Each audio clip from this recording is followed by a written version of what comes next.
We've got Ann St. Jacque from the VA here today to talk about voice and PD. She currently works with our nation's veterans, many of whom suffered from strokes or Parkinson's disease. She is the lead speech pathologist for Parkinson's disease at the VA and sees both inpatients and outpatients. She is certified in LSVT Loud Voice Therapy and is a facilitator of the Minneapolis VA's Parkinson's disease support group. Join me in welcoming Ann.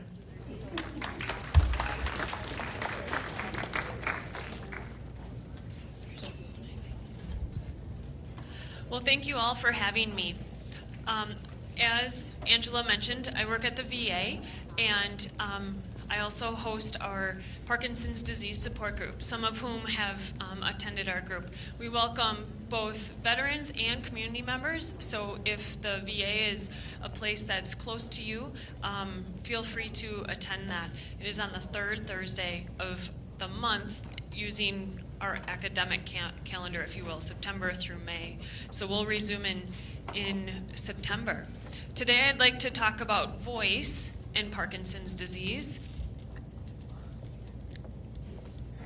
Okay, thank you. And most specifically, speech and voice and gestures and pitch or intonation and inflection. I have no financial relationships to disclose, and we'll go ahead with our agenda. Today we'll talk about voice and speech, and the reality is that it also involves quite a bit of cognition or thinking when we're using our speech and voice, even though we don't really consider that. Many of you know the statistics about Parkinson's disease, how 1 million Americans have it in the U.S. and about 4 to 6 million worldwide, with 50 to 60,000 new cases presented each year. We also know that it's a progressive disorder. Things worsen with time. The characteristic signs of Parkinson's disease use the acronym TRAP, the T-R-A-P, as outlined here. T is for the tremor, R for rigidity, and with speech and voice, we can see that in the tongue and mouth and vocal cords as well. A is for the akinesia, the lack of movement or the slowness in starting a movement. Again, we see that in the tongue, mouth, and throat. And the postural instability, so the bending forward, that stooped posture where we're not able to get as big of a breath to be able to support our talking. It also is hard to listen if we're that stooped forward as well. So with people with Parkinson's, mouth disorders or oral disorders are very common. There are about 90% of people with Parkinson's who experience changes in their speech, and about 78% of people who experience changes in drooling. So that can really impede our communication. Speech is a very complex motor planning system. We don't really think about it because it happens and we're able to do it from birth on. But when we experience that slow or fast or unclear speech, we know that as the medical term, hypokinetic dysarthria. Dysarthria meaning a speech difficulty. And that usually looks like a soft voice, hoarseness, monotone or having very monotone pitch, not much inflection, sounding kind of like a robot, and also voice tremor. Some of these characteristics are some of the first indicators of Parkinson's disease. When we look at the vocal cords, we want to see how they are straight and smooth and white. Our vocal cords sit in our voice, and you have a left vocal cord and a right vocal cord. The length of your vocal cord is about the width of my pinky nail. My pinky nail might be relatively similar to yours, so if you want to look at it, those are teeny tiny muscles here in your throat. And yet they are very powerful, aren't they? Those little muscles can do a lot. So, if you were so inclined, you could certainly have an analysis of your vocal cords to be able to see and make sure that they're working in the right function. If technology allows us, we might look at a video to be able to see that. So I talked about how big our vocal cords are, how long they are, and we want them to be straight, smooth, and white. And here they are. So this is obviously magnified, significantly magnified. Because the camera goes in your mouth a certain way, this would be your right vocal cord and your left vocal cord. And they're supposed to move like this in this beautiful wave-like motion and come together in the middle. So someone is saying, E, E. You too, can you Google this on YouTube? We can cut that. That'll be good. So those are some images that a speech pathologist or an ear, nose, and throat physician can do to be able to look at your vocal cords. They insert a camera either in your mouth or a flexible camera through your nose to be able to look at your vocal cords. Now, typically, people with Parkinson's have some atrophy or weakness of their vocal cords. Their vocal cords are not straight and smooth. Instead, they look a little more kind of bowed. So they have some weakness to them. And with that bowing, air escapes. We're not able to fully close our vocal cords, and then we sound a little more breathy. And we can't be as loud because our vocal cords aren't meeting fully in the middle. So that is the hypokinetic dysarthria that we are looking and talking about here today. Again, if you want to look at more videos, YouTube is full of these. You can type in the word video stroboscopy, which is listed in your handouts, and it's pretty neat. Sometimes I give this talk during lunch, and some people can't handle that. I choose to eat and look at those videos, but if your stomach can't handle that, then don't eat. So that's the basis in what we're looking at with your vocal cords. We're going to talk about prosody, or voice inflection, how we modulate our voices to be able to tell a good story. It's that sing-songy nature of our communication.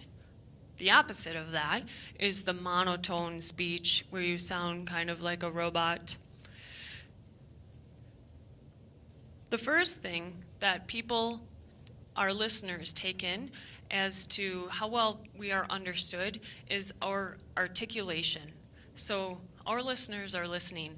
Are they making the right sounds, and are those sounds what I should hear? The second most important thing in how well we are understood by our listener is our prosody, our intonation. Does our pitch change? How do we ask a question? Do we end with a question at the end? Are we emphatic in saying, no, I don't want to go to the store? Or will you please come over here? I have a question for you. Using different emphasis like that, and also using different pitch. In a study by Ma et al., they took a look at people's prosody. They tested it in this manner, and if you were to go see a speech pathologist and have them specifically analyze your prosody, your inflection, your intonation, they would likely have you do some of these tasks. They would have you read a set of sentences, have you read a set paragraph, and then record spontaneous speech. They might prompt you with something like, tell me what you do on a typical Sunday. Tell me about where you live, so that they can listen to your speech. Then they would measure the following entities. They would look at your intelligibility. It's a long word, meaning how well are you understood by a listener. They typically rate that in a percentage. They count the number of words that you said and indicate how many words they did not understand and take that percentage. Another variable is your volume. How loud can you get? That's measured in decibels, and another word for that is intensity. Another variable is your speaking rate. Typically with people with Parkinson's, their speaking rate is really fast. Sometimes we compensate so much by having slower speech, so there are different camps that people are in with their speech. Nonetheless, our speaking rate should be in a certain range. If we talk too slowly, that's hard for our listener to process that slow of information. And yet if we talk way too fast, you know some people like that, it's hard to understand everything they're saying. Take a breath, please. Give my brain a break. So we measure that by the number of words per minute. And then another variable is the overall average pitch as measured in hertz, or also known as your frequency. And so we measure based on what is normal for typical males, typical females, on what your range should be. This study also took a look at that. So their results, this first bullet point is a little wordy, sorry. Essentially is that the people with a little bit of speech problems were easier to understand than the people with more speech problems. That makes sense. The other thing is that when they looked at people with speech problems, the hardest thing that was understood was spontaneous speech, or your general conversation. Converse to that is that if someone with speech problems is reading, they're more likely to be understood in reading than they are in general conversation. So it's one way that we measure how well someone's understood, but it's also indicating that it might take a lot more work and effort to have spontaneous speech or general conversation and be better understood. So what can we do about our voice? We've all heard the phrase, use it or lose it. That's why Aaron led us in some exercises, because we need to use those muscles. One of the biggest things with your voice and speech is to stay socially active. That's why you're here, attending education, to attend other support groups, go visit your friends, volunteer, do your voice exercises, which we're going to talk about, sing, sing with the grandkids, sing with the neighbors, whatever it takes. We talked about articulation and how that is the best marker in how well people understand us. So here are some ways to be better understood. The first suggestion is to focus on your enunciation, speaking clearly, making sure that each sound that you make is best understood. One technique for doing that is by prolonging your vowels. Sometimes in Minnesota, maybe we don't need to do that any more than we naturally do. I'm not sure, but it is a technique. The other suggestion is to, if you have the fast speech, is to decrease your speaking rate. One tactile means of doing that is by using a pacing board. That helps us slow down.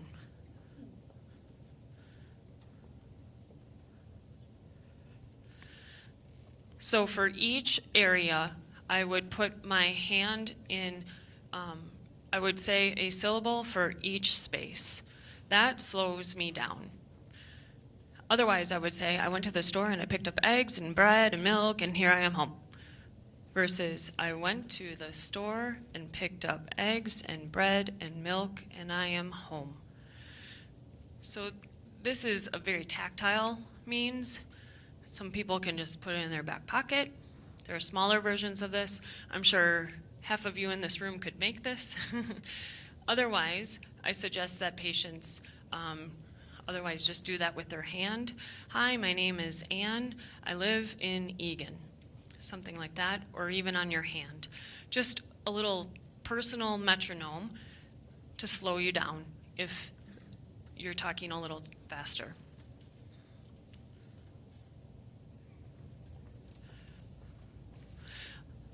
A very popular program that I'm going to talk a bit about is the Lee Silverman Voice Therapy, otherwise known as LSVT Loud. How many people have heard of LSVT?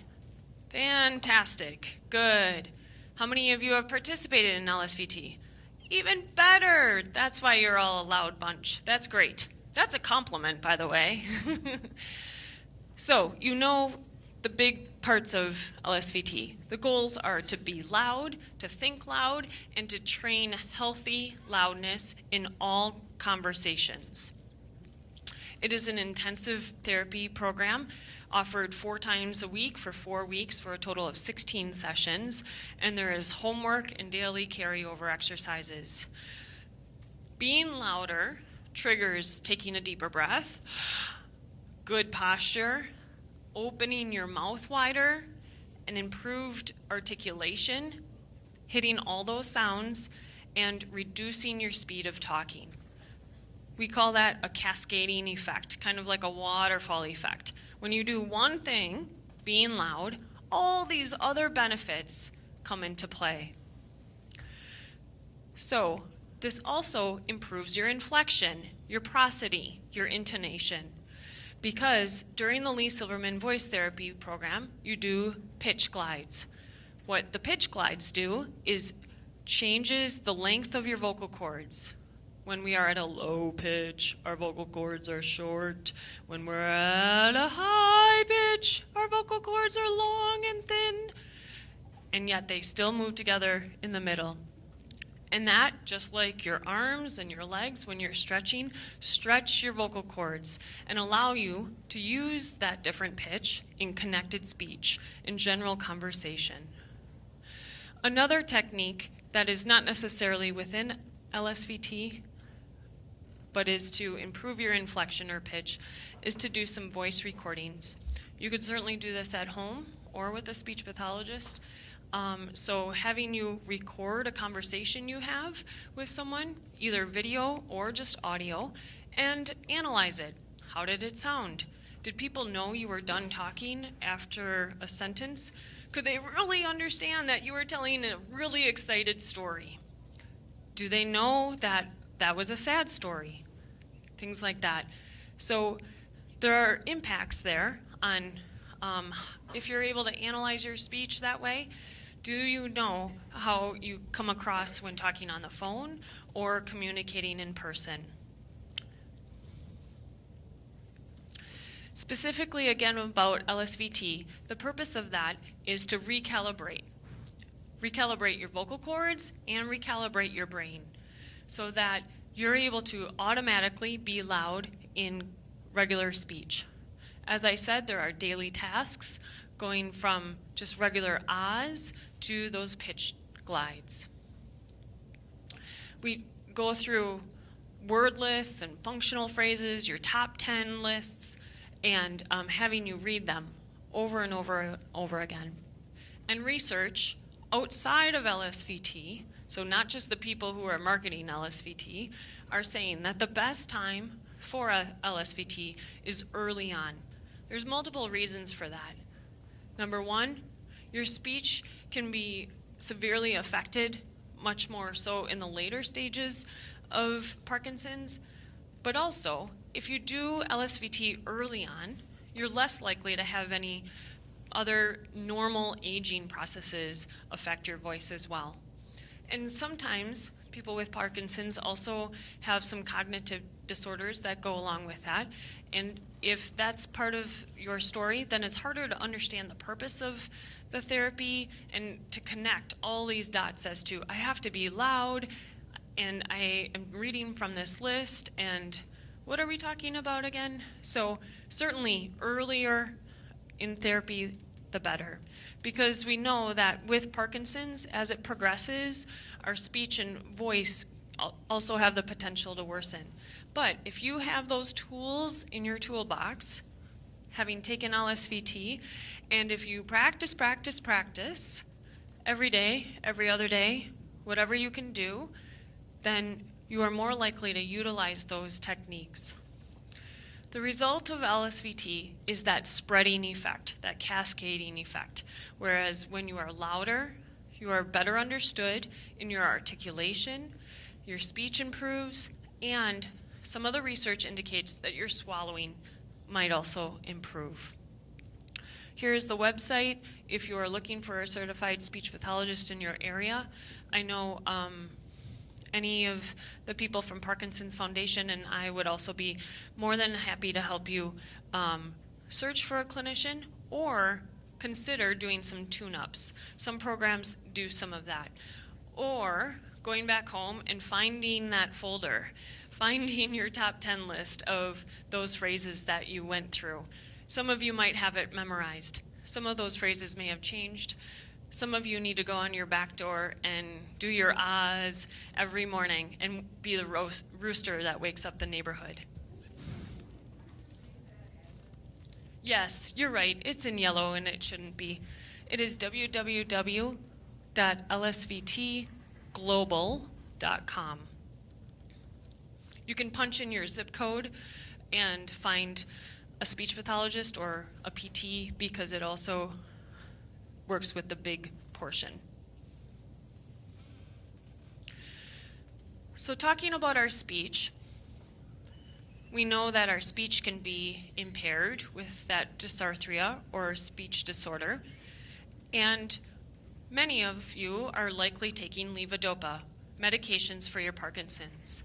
So the question is, does levodopa help my speech? Consider asking that of yourself. When my meds are on, as people say, is my speech better? When my meds are off, is my speech worse? What effect does that have? The research is still mixed in this area, so you might have one story, and the person sitting next to you also might have a different story. Some say that levodopa is, well, yes.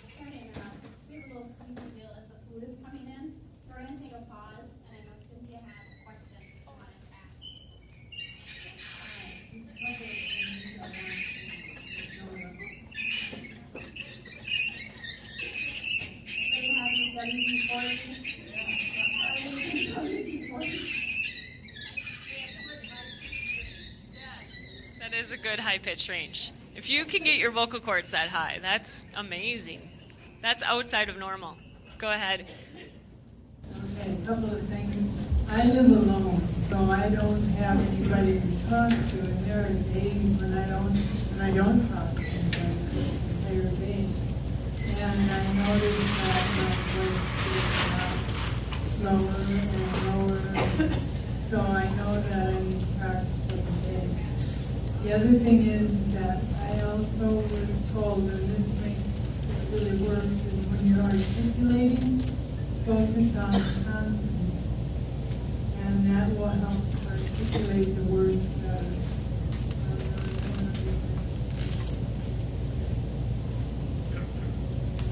I don't remember right now, but that was the Very good points. Some of us do live with someone and still don't talk to anyone all day long. So it is important to do your vocal exercises no matter how many people you live with. And sometimes your dog will chime in with you. I've heard that experience. Some of my patients say, I don't want to bug my spouse or the neighbors. And I say, go sit in your car in the garage and do them. Maybe people won't hear you if that interests you. The other point is there are multiple different ways in which we can make our speech better. One is to prolong your vowels, one is to slow down, one is to articulate every single consonant, as you're indicating, Cynthia. So the best case scenario, I think, is to go to a speech pathologist and see what works based on an evaluation with them, or try out some of these techniques at home. Tell your one or two other people in your family and say, I'm trying this technique today. Let me know how I sound. You can give that a whirl. Certainly, we do that as our own communication experts. Good points. Here I was speaking about the combination of your speech and the levodopa. So sometimes the levodopa is helping our speech, in other people it isn't. So what that brings up is a good question as to if that drug doesn't help, then what else can we do? I had mentioned singing. People who frequently use their voice have a greater opportunity to practice. One more structured means of singing, before I dive just into singing, is something called vocal function exercises. It was created by Dr. Joseph Stempel. He's a speech pathologist, and essentially it's coordinating your breathing with your vocal cords and having this outward sound of holding that out as long as you can, and then doing a set of glides, gliding up like a siren, and then back down. If you don't have that range, then do your range, and then we'll look to extend that a little bit week to week. And then holding those out as long as you can, as softly as you can. The purpose of that is to kind of naturally bulk up your vocal cords from the atrophied or bowed vocal cords to those straight, smooth vocal cords. However, let's go back to specifically singing. Singing is fantastic, and this study showed that. There were 27 people with Parkinson's disease. 18 people met 1 time a week, 9 people met 2 times a week to participate in this singing group. They did a whole host of things. They sang a rote sentence while doing neck exercises, shoulder exercises, much like Erin was going through, working on breathing exercises, lip buzzing. Sorry, that sounds worse on a microphone. The glides, which I've demonstrated, and held a given note loudly, and the prompt was to do so louder than the week before. Each week you're getting louder, louder, louder, while maintaining good quality. Then they did these silly phrases. You pick a consonant and you use every vowel within it to say me, me, my, mo, moo, any version of that. Te, ti, tai, to, tu, changing your pitch, changing your vowels. You can keep it constant, me, me, me, ma, moo, and then up a little bit, me, me, ma, ma, moo, and higher, higher, lower, lower, all within your working range. That's essentially what they did. What they found is that there was no difference in the group that met 1 time a week to 2 times a week. Both groups demonstrated improvement in how long they're able to hold out a note, the amount of air they inhaled and exhaled, their quality of life based on their voice as rated by them, and their whole health quality of life. Because if you're not talking, you're not participating, you're not socially engaged. So this is so important. Again, this study focused on breathing, posture, articulation, and your pitch range. So singing does all of that. Here are some more medical type things, moving away from singing. If in certain scenarios you're just not able to get enough loudness, they do have little amplifiers. Here's a microphone that you put around the base of your head, and this little amplifier can really pack a punch.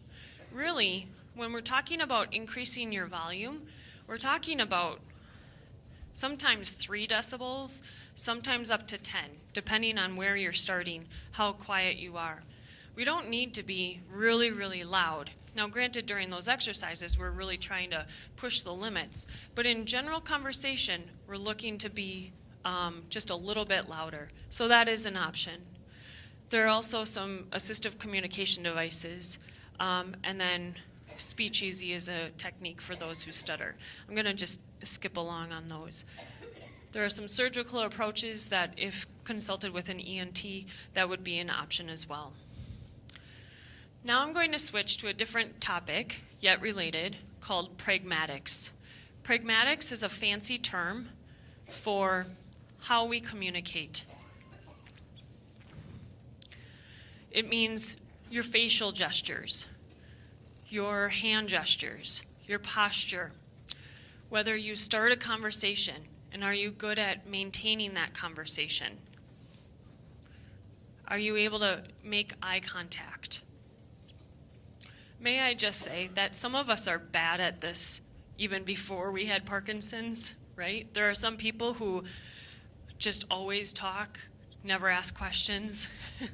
So there's what we say, wide range of normal out there. So you might have known Joe down the street, the neighbor who, when you pull in the garage, he talks to you for 45 minutes no matter what. He may not have Parkinson's. He might just have always been that chatty. But we're talking about gestures first. So one thing to consider is, how well do people with Parkinson's understand gestures? In this study, they took 23 people with Parkinson's and 24 people without Parkinson's. They dressed up an actor in all black and put him with a black background. They put 23 lights on him: his head, his shoulders, his hips, his knees, his ankles, and one on each of his fingerprints. And then the actor made a gesture. This is a horrible image of that, but this blackness is meant to be there, and then the actor is lit up with those 23 lights doing a gesture. So these are 4 different gestures here. Here is a list of the gestures that they did. These were messages they were trying to convey, things that they would have otherwise said, such as, call me, come here, hello, I'm cold, things like that, versus gestures that involved an object, such as playing the violin, driving a car, eating, fishing. Those are different types of gestures than those that you're trying to communicate and actually verbalize. What they saw is that, let me go back to my notes to make sure I'm getting all this. Whether people had Parkinson's or not, they found that when people performed a gesture involving an object, it was much easier to see and understand on that actor versus these types of gestures where it's much more communicative. So, having you think to yourself, when someone across the yard does a gesture, are you able to understand what they mean by that? Are they using an object, or are they trying to say, come here? Does that make sense to you? So just something to consider before we think about how well we use gestures, because sometimes we don't use gestures well if we don't understand them. Also, we know that people with Parkinson's have motor difficulties, so that also plays a part in how we use hands and facial gestures. Now let's talk about facial expressions. People with Parkinson's typically have what we call a masked facies. So that's due to the weakening of the facial muscles. And in a questionnaire to people with Parkinson's, 43% of them reported decreased frequency of blinking, so they had more of a staring posture. 80% developed a mask-like face, so very flat. And 60% had decreased movements around the mouth, where you're not moving your mouth as big as maybe you once did to talk, to eat, things like that.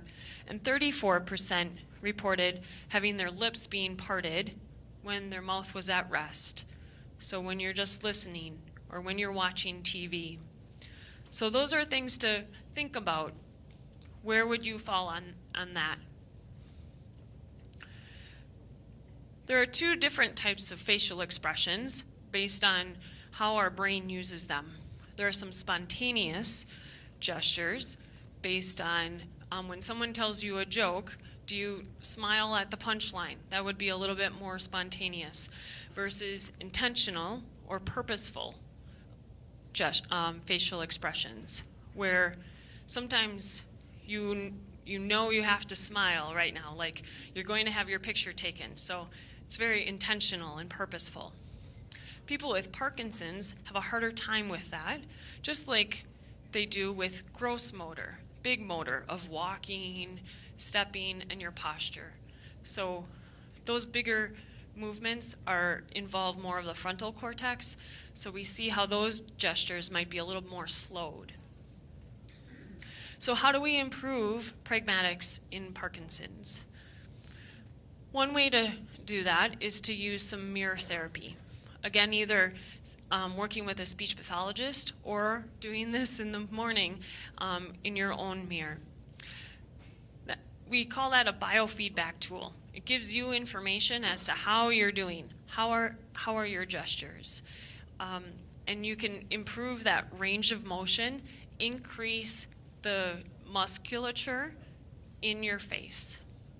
So think of these expressions. You can do them right now. Let's all raise our eyebrows as if you're surprised. Furrow your brow. No, Eli. You smile, right? Getting your lips as if you're needing to have them touch your ears. Shaking your head, not in a small motion like this, but no, wide. Nodding your head, big movements, and opening your mouth. Good. Yes? Can you do that one more time and make the patient mandatory? Just say it. It's all good exercise, right? It is, yes. Okay, let's all raise our eyebrows as if you're surprised. You're furrowing your brow. Now you're smiling. Good. And both sides should be symmetrical as much as possible. You're shaking your head side to side. Big movements. Your chin is going towards each shoulder. You're nodding your head. And you're opening your mouth. Good. You're going to open your mouth when you're doing your vocal exercises too. Very good. Now when you use a mirror and see how well you're doing today versus 2-3 weeks from now, you should see a change with that. You could even take pictures to be able to indicate that change. Those are just some suggestions. Another part of pragmatics is the idea of blinking. Sometimes people with Parkinson's don't blink as frequently, so think about that. Oftentimes, if we're not blinking as often, we might be giving the message that we're staring or that we're kind of spaced off. So thinking about how often you blink. One important idea with your facial expressions and just in general in communicating is to be ready. Each morning you wake up, you put on your clothes, you put on your glasses, you throw on your hearing aids, and you're ready. You're ready for the day. This is an added layer of how to do that when you're communicating. When you're in a social environment, consider these things. Having your mouth closed at rest. What that does is it has you swallow more frequently because it contains your saliva, and then you're ready to talk. If your mouth is open and someone asks you a question, first you need to close your mouth, swallow to get rid of the saliva that you otherwise would have been swallowing, and then you can talk. So those are just some little things to think about. Along with that, we'll look at posture. That is so important. Posture isn't just something that the PTs and OTs talk about. It's not just something that is important when we're sitting or standing, but it's so important when we're communicating as well. Communicating meaning when we're talking and when we're listening, both parts of communication. What I mean by posture is having your head up, having your trunk and abdominals turned on. You can find them in there, they're in there. And then having your lips closed at rest, breathing through your nose as much as you medically can. Here's why. When you have good posture, you have adequate breath to be able to talk loud enough. When your head is up, you're talking to your listeners' ears, not their stomachs, right? Then you can also visualize their reaction. Did they hear you? Did they understand you? You don't know if you're looking at their shoes. Look up and look at them. Identify if they understand you. Identify if they need you to repeat before they ask you. And when you have your trunk engaged, your abs, then you're more likely to use your hands. When you're forward like this, you're not going to use your hands much. When you're upright, you can use your hands. Certainly you can work with a physical therapist to do that. You can have better posture just by checking in with each other. This is something that all of us should do, not just people with Parkinson's. So thinking about your posture. On a different note, it also helps with your swallowing, because then your mouth is closed, you're not drooling, you're not leaning forward, instead you're up. Here is a little part about Pragmatics, about what makes a conversation go round. So these things that we talk about where you want to be able to complete a conversation or start a conversation, things like this. So we're getting a little higher level here with our talking. But thinking about initiating or starting a conversation. In a group of people, asking yourself this: how often do you ask a question within a given topic or shift the topic to another appropriate topic? So you're still staying within the conversation. Versus there's a conversation at hand about going to the state fair, and then you ask a question about something completely unrelated. Thinking about that. How did that relate to going to the state fair? Some conversations about that. We also call that topic maintenance. How able are you to stay on topic rather than bringing up an unrelated topic? Again, some of us have a hard time with this before we even thought of Parkinson's, but also, this is also harder when there's a cognitive portion of it too. So if there is that cognitive portion, then I think family members kind of steering us into the right direction or just going along with that angle is just fine. Another thought about what makes conversations go around is turn-taking. So let's go through this little dialogue. Do you ask your partner questions about themselves when they ask a question of you? So, good morning, how did you sleep? Not so well, I had a rough night. And that's the end of the statement. No conversation going on.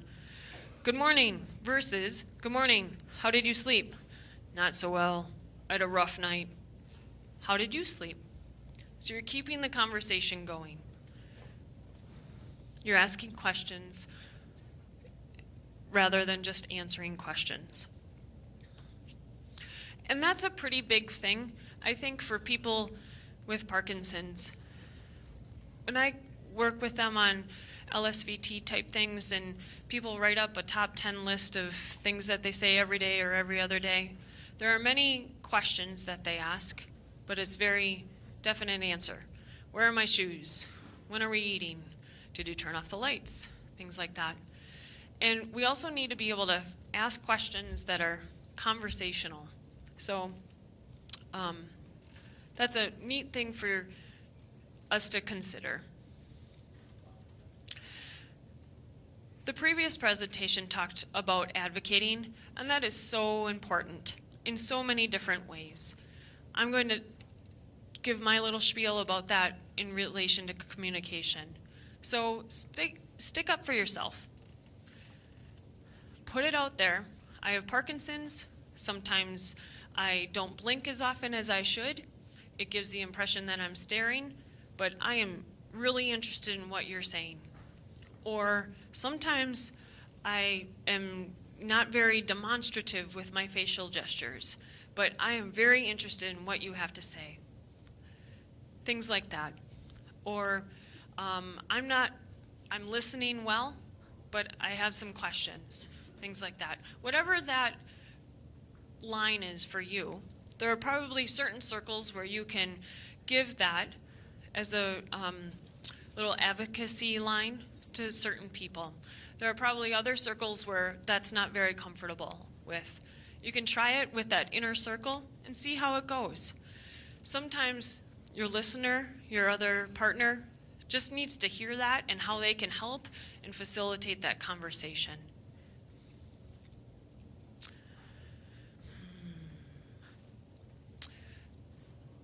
So that is most of my presentation on speech and voice, and I'm going to talk just a little bit about this little device called the expiratory muscle strength trainer.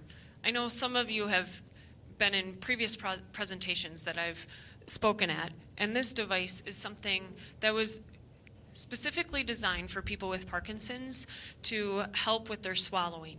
And while I don't mean to dive into swallowing, that's almost a different topic in and of itself, is that the reason I bring this up is that research has also indicated that this device can also help in getting your speech louder.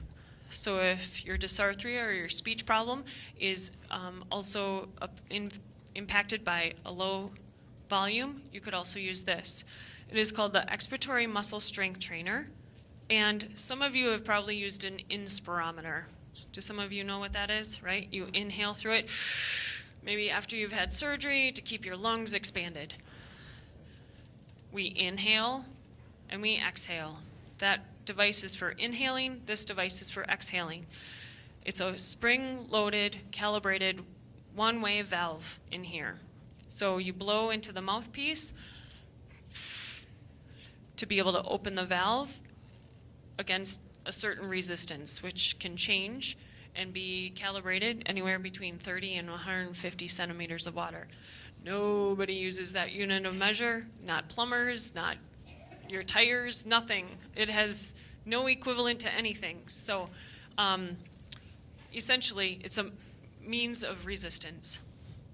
You can find this on Amazon. What can't you find on Amazon? And do the 5-week program. It's 5 weeks, 5 days a week, doing 25 breaths a day. The idea is that it's going to expand your lungs, but it also strengthens your vocal cords so that you're louder. The other more initial purposeful, dedicated reasons was to be able to make your cough stronger and be able to clear out aspirated material. So this is a data collection sheet that we use to do the 5-week program for 5 days a week for 25 breaths. This is one day. Just a means for that. Another topic to consider about your speech and your voice is the importance of your oral health.